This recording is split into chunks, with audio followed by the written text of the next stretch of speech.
बिस्मिल्लाहिर्रहमानिर्रहीम। आज का मौज़ू पाकिस्तान के हालात का ज़िम्मेदार कौन है? ये एक बहुत ही अहम टॉपिक है। मैं चाहूँगा कि इस मौज़ू पर जो चंद अहम सवालात हैं, संजीदा सवालात और उनके जवाबात पर गौर किया जाए, ताकि हम बेहतर तौर पर समझ सकें कि हमारे मुल्क की जो मौजूदा सूरत-ए-हाल है, उसका ज़िम्मेदार कौन है। पहला सवाल ये है कि अगर सियासी क़यादत वाक़ई मुख़लिस है, तो 76 साल में पाकिस्तान तालीमी, मुआशी और साइंसी मैदान में क्यों पीछे है? अगर कर्ज़ लेने के बावजूद अवाम की हालत बेहतर नहीं है, तो फिर ये करप्शन नहीं है तो और क्या है?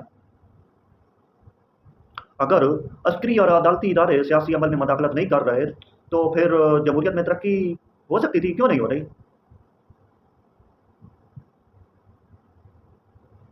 क्या रियासती इदारों का एहतसाब ज़रूरी नहीं है? क्या रियासती इदारे अवाम के सामने जवाब तलब करना, क्या ये हुबुल वतनी है या गद्दारी है? अवाम का उनसे यानी जवाब तलब करना, अगर कोई बंदा उनसे जवाब तलब कर रहा है, तो क्या ये हुबुल वतनी है या गद्दारी है? अगर एक और पहलू भी है कि हम खुद अवाम हम अगर खुद रिश्वत, सिफ़ारिश और अकरबा परवरी के साथ ज़िंदगी गुज़ारें, तो क्या तब्दीली की हम उम्मीद रख सकते हैं? क्या अवाम की कमज़ोरी करप्ट क़यादत की कामयाबी का सबब बनती है? यानी अवाम की कमज़ोरी करप्ट सियासतदान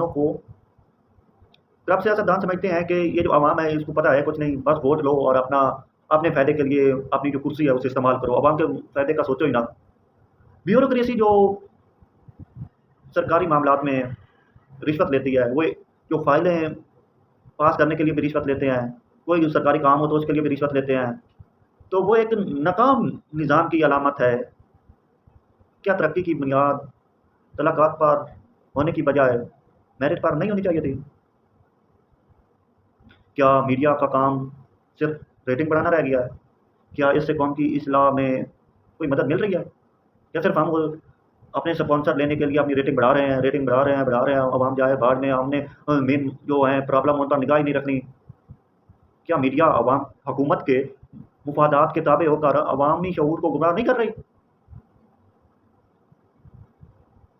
ये कुछ सवालात हैं जो आप भी इनके बारे में सोचिए। अगर हम सब मिलकर इस बात पर गौर करना चाहें कि हम अपने मुल्क के हालात को कैसे बेहतर कर सकते हैं, कैसे बेहतर बना सकते हैं। पाकिस्तान के हालात का ज़िम्मेदार कोई एक शख्स तो नहीं है या कोई एक इदारा नहीं है, बल्कि पूरा सिस्टम ही बिगड़ा हुआ है। हम सब इसमें बराबर के हिस्सेदार हैं, शरीक हैं, चाहे अवाम हो, पॉलिटिशियन हो, जुडिशरी हो, ब्यूरोक्रेट्स हों, हत्ता कि आर्मी भी हो। अब जो हमारी एस्टेब्लिशमेंट है, वो क्या पाकिस्तानी सियासत में मदाखलत नहीं करती? अगर हम खुद को तब्दील करना शुरू कर दें, तो हालात में तब्दीली की उम्मीद की जा सकती है।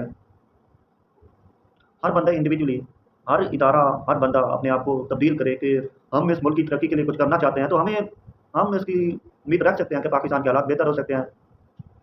आखिर पर हम यही कह सकते हैं कि बस पाकिस्तान के जो अब हालात चल रहे हैं, इनसे उम्मीद लगाना तो मुश्किल है, क्योंकि हर बंदा जिसको कुर्सी मिलती है, इख्तियार मिलता है, वो अपने फ़ायदे का ही सोचता है, अवाम का तो किसी ने सोचना नहीं है। चलो जी, देखते हैं आगे होता है क्या।